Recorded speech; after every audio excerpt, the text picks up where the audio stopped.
Всем привет! Меня зовут Дмитрий Белоусов. Сегодня я на фабрике по производству вертикальных ферм для выращивания растений. Ну, таких как, например, салат, редиска, клубника и прочее.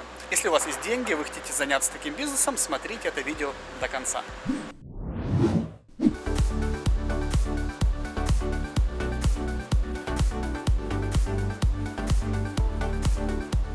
Пока эти ребята похожи на то, чтобы заинтересованные в том, чтобы поставлять оборудование, собирать это все, потому что предыдущие фабрики, с которыми мы встречались по этой теме, почему? Но они проистекали от других фабрик, которые изначально заточены на производство либо ледовского света, либо чего-то, и они пытались вот пропихнуть, мы вам как бы поставим вот это, кто-то говорил, мы вам там свет поставим, остальное сами купите, а кто-то говорил, мы вам там полки поставим, остальное сами купите, а нам наоборот как бы надо цельное решение.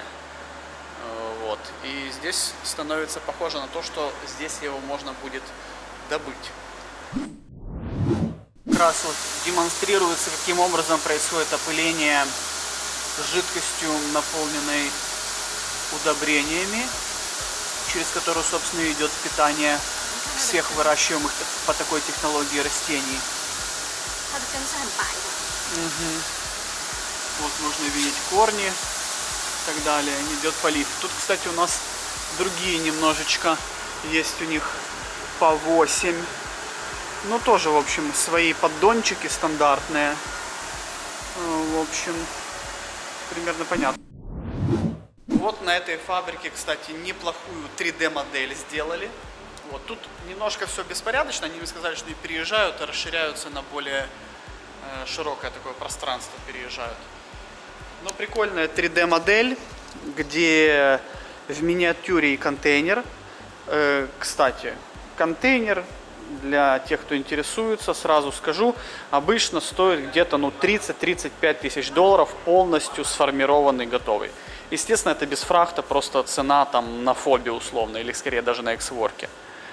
Вот. Дальше можно его отправить куда-то в вашу страну, и вы там можете делать некий небольшой семейный бизнес с небольшими вложениями. Я думаю, доставка это еще и растаможка, ну еще 1015, может быть 20. Ну, грубо говоря, плюс-минус в 50 с копейками можно вкладываться и полностью все будет. Там и система контроля, и камеры, все абсолютно. Надо будет докупать только, что надо будет докупать, удобрения. Ну и, естественно, надо в этом разбираться. То есть это не просто щелкнуть пальцами, надо в этом как-то немножко смыслить. Дальше идем. Вот это вот такое, что мы примерно для клиента, с которым я сейчас работаю, хотим реализовать. Вот, то есть это большое здание, назовем его условно ангар, есть входы-выходы, кондиционеры. Как это будет выглядеть, чтобы всем было понятно, некая визуализация.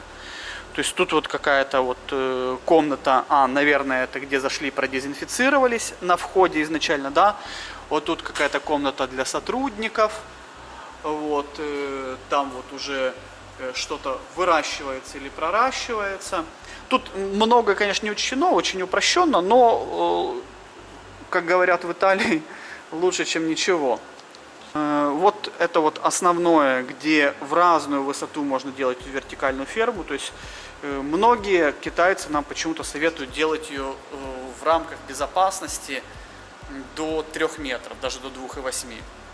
Тогда это может обслужить один человек без подъемников. Но если у вас здание выше, вы можете захотеть использовать полную высоту. Там, может, 5 метров, может, 10 метров, не знаю. Тогда, конечно, надо еще подъемники.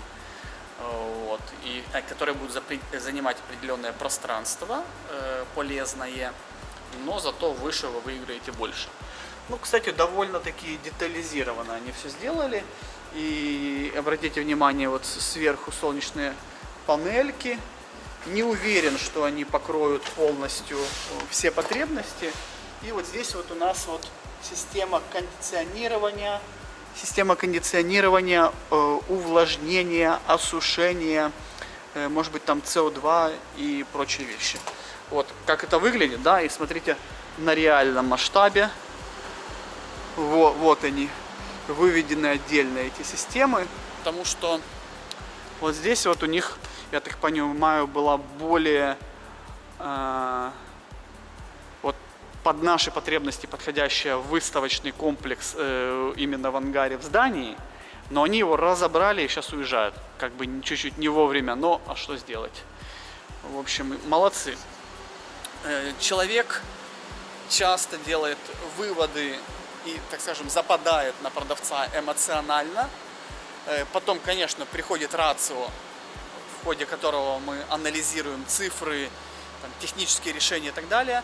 Но часто эмоционально, поэтому надо создавать сразу вид, потому что просто объяснять это людям сложно. Когда ты заходишь, видишь, как оно будет, как оно сделано, и вот мы сделали, пожалуйста, это сразу располагает к покупке. Вот, с другой стороны. Вот сейчас мы это все будем фотографировать, отправлять клиенту, потому что было дело, мы с клиентом ходили, но он уехал, и теперь я уже проезжаюсь по остальным фабрикам и это все доискиваю. То есть это вот у нас, допустим, канистры для того, чтобы там, или охлаждение у нас в той стороне. Канистры, наверное, для того, чтобы разводить удобрения. В общем, их здесь много. Точно пока не могу сказать, что.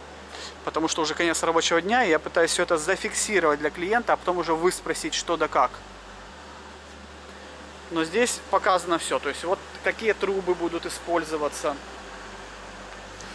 Смотрим. Вот это у нас комплекс. Кстати, да. Под названием этой компании. Вот можно тут управлять им. Где у нас есть и охлаждение,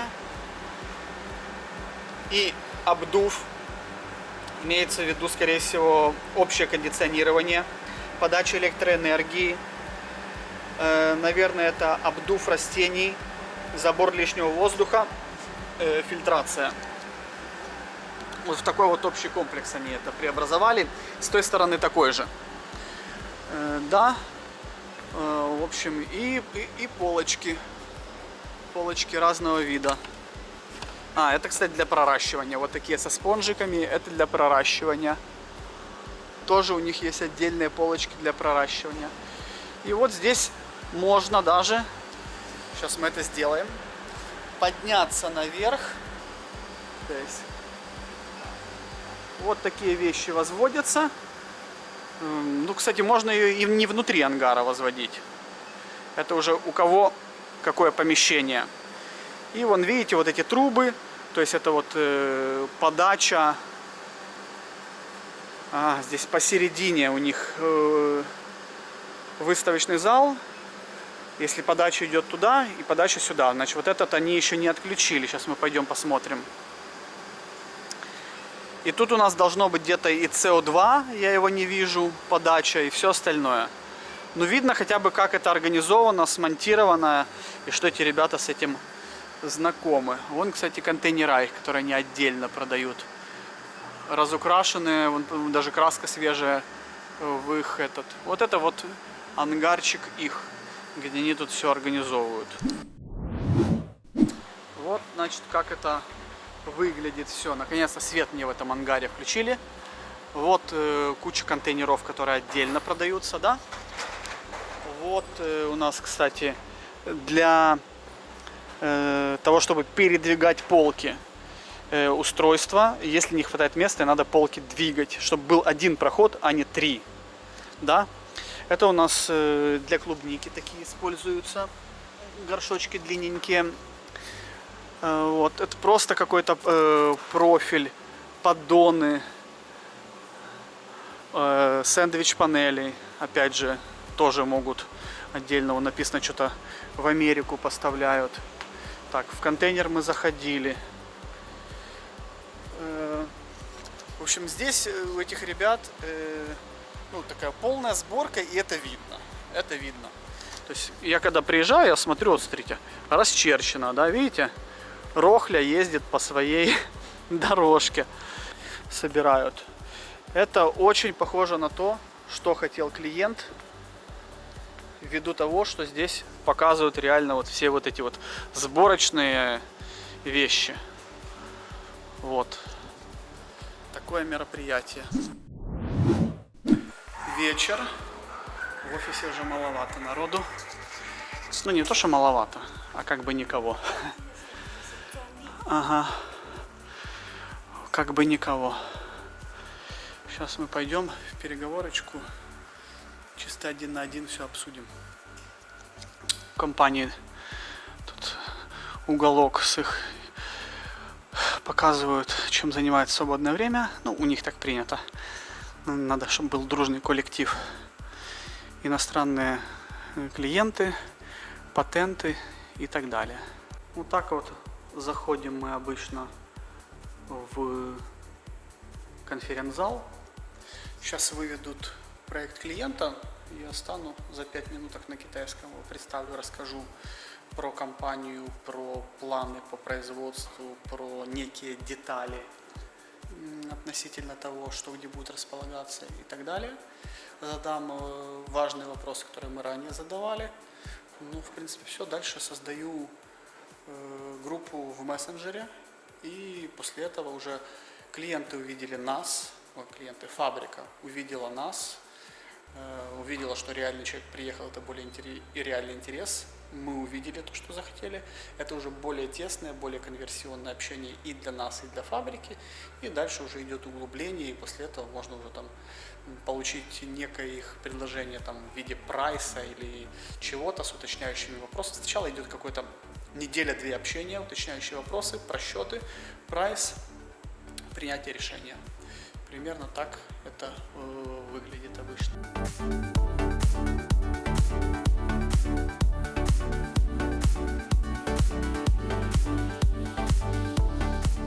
В 8 часов мы продолжаем еще сидеть, обсуждать и так далее. Мне показали софт уже, на котором работают все фабричные продукты, и показали даже вот процессор они сделали свой, говорят, даже прям свой процессор, который управляет этим всем.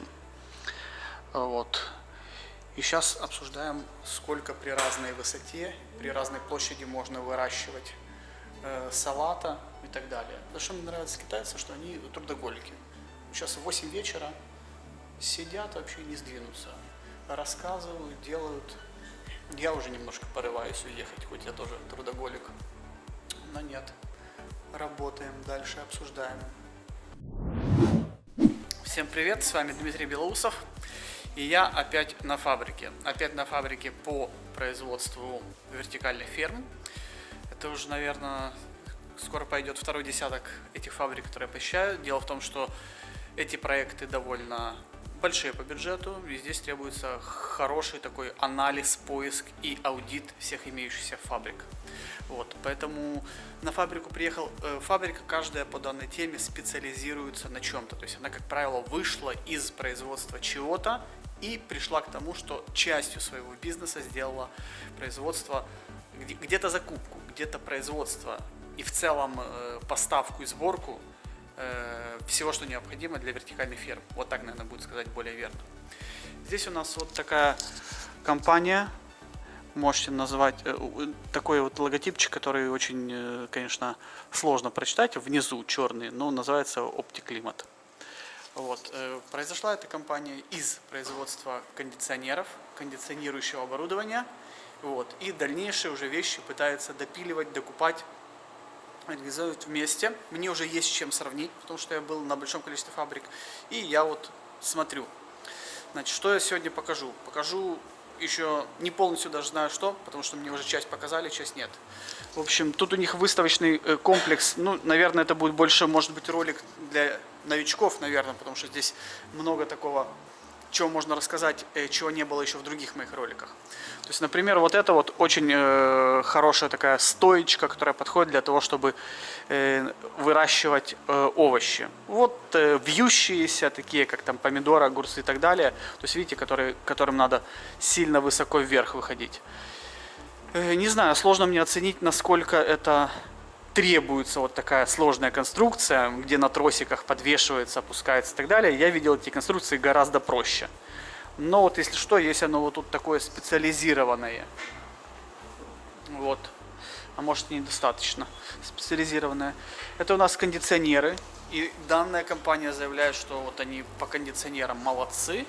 Вот, они разработали свою систему, свой софт для умного управления кондиционированием. Но я хочу сказать, что, наверное, все-таки кондиционирование это важная сфера в данной отрасли, но далеко не единственная и, скорее всего, даже не на первом месте стоящая. Вот. Но единственное, вот, что я успел хорошенько услышать от них, это про это. Вот. Кондиционирование, общую поставку воздуха они делают при помощи вот такого рукава. Мне такая технология, я ее не видел.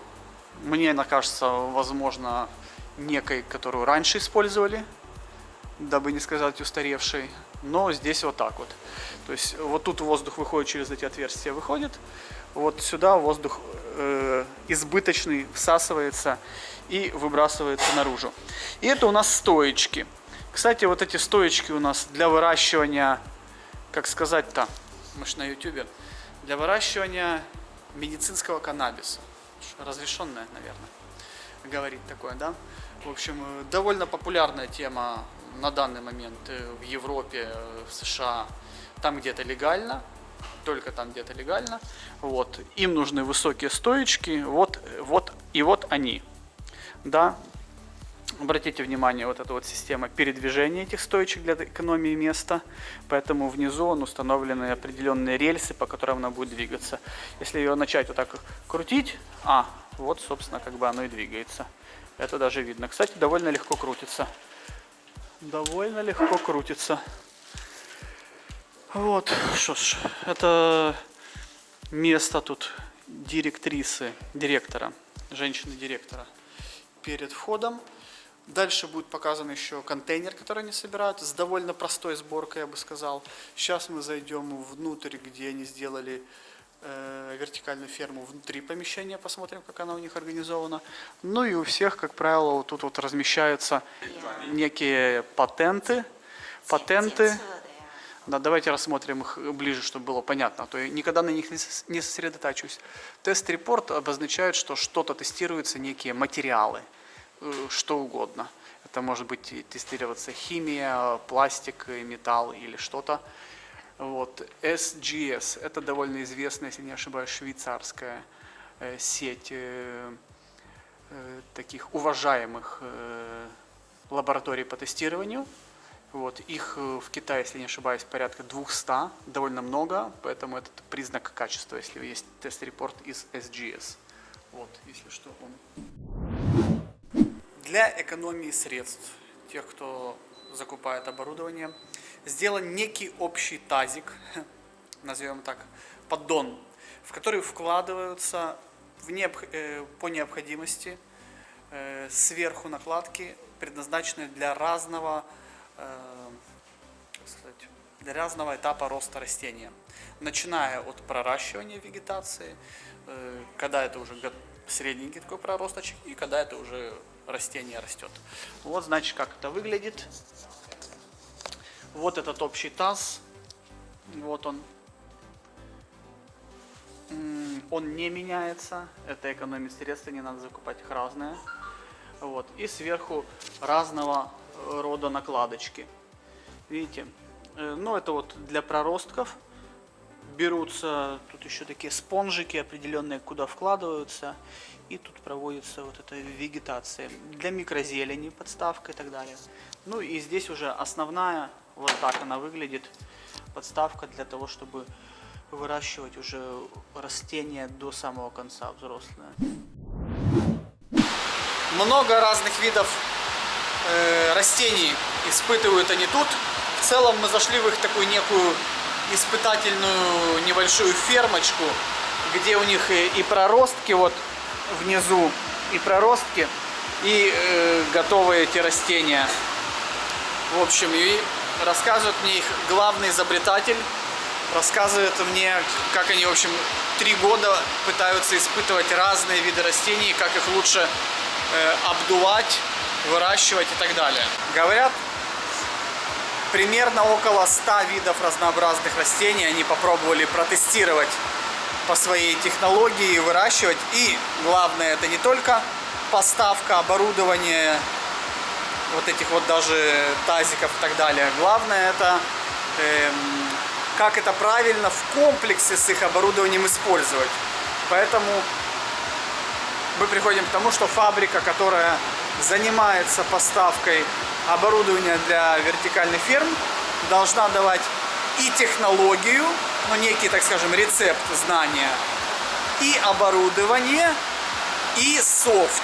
Ну, то есть это довольно комплексная поставка, для которой требуются определенные технологические такие, ну, не изобретения, может быть это изобретения, наработки.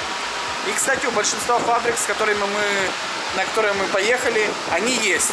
А все почему?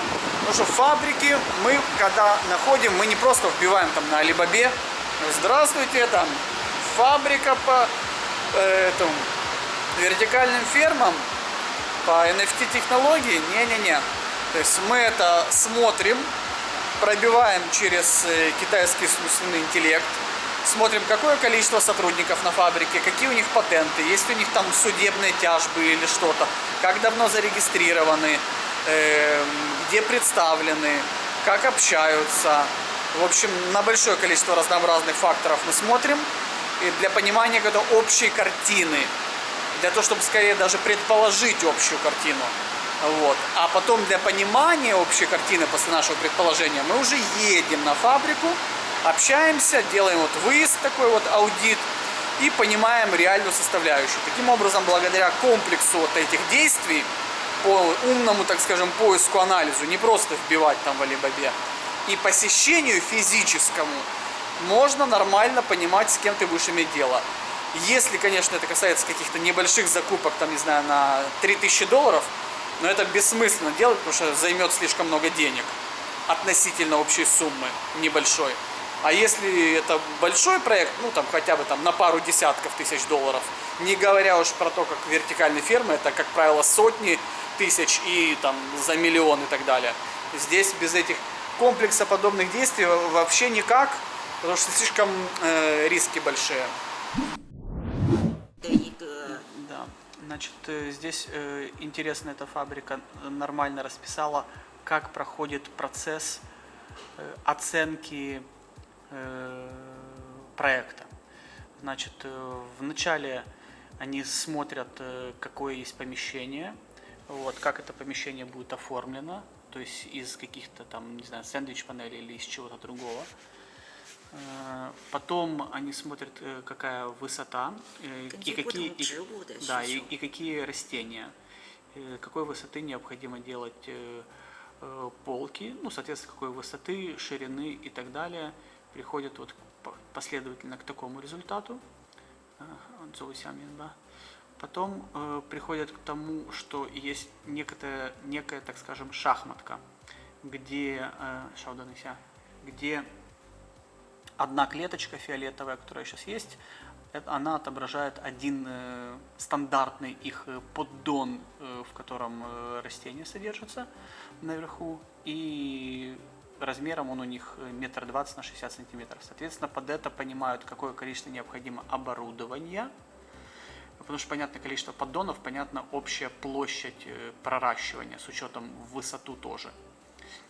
Какое количество оборудования, потом под это оборудование выдается уже определенный список, ну, возможно, уже с ценой. Вот. И потом методы установки этого всего, где располагать оборудование, как это монтировать, ну, в чем тоже они будут помогать и так далее. Вот, вы видите фотографии с их проектов, где это монтируется. Монтируется это, как правило, местными работниками под управлением некого их там руководителя, начальника, который командируется в ту страну, в то место, где это собирается. Значит, сначала они смотрят, какая у вас есть информация, есть ли у вас план, потому что, ну, я сам знаю это по своему бизнесу, многие люди приходят, и у них все в голове или даже в голове ничего нету. Вот, то есть необходимо, они доформировывают ваше ТЗ, и после того, как вы уже имеете возможность предоставить ТЗ для просчета, то тогда после получения этого всего и уточнения вопросов, уточняющих, да, примерно 1-2 недели им необходимо на просчет. Немало, я скажу, но может быть результат будет хороший. По крайней мере, так делается у них. Это вот их контейнерное решение, которое, как я заметил, многие фабрики делают. Что по нему можно сказать? Стоечки простые. Некоторые, кстати, специализируются и делают стоечки прям отдельные свои. Вот я видел их и пластиковые в том числе. Ну, кстати, для такой высоты подошли бы пластиковые, было бы дешевле. Есть металлические, обязательно с покрытием, чтобы не ржавели, и есть нержавеющие. Далее поддончики, но про них я уже от этой фабрики говорил. Вот такие вентиляторы по-хорошему должны быть везде, да, вот тут они у нас, можно посмотреть, металлические, хорошее соединение между поддонами для того, чтобы жидкость протекала с одного поддона в другой. Да, это вот под клубнику, видите, под клубнику свой дизайн делается, и естественно, свое освещение своего спектра, свой дизайн. Это вот под какие-то растения, под зелень разного вида. Оборудование их, надув отсюда общий в это пространство и высасывание. Вот тут у нас тоже свежий воздух, да, вот он. Ну, примерно так от этой компании выглядит контейнер. Он еще не до конца доделан, они его доделывают. Вот, поэтому тут пока нету растений, будет у них служить выставочным.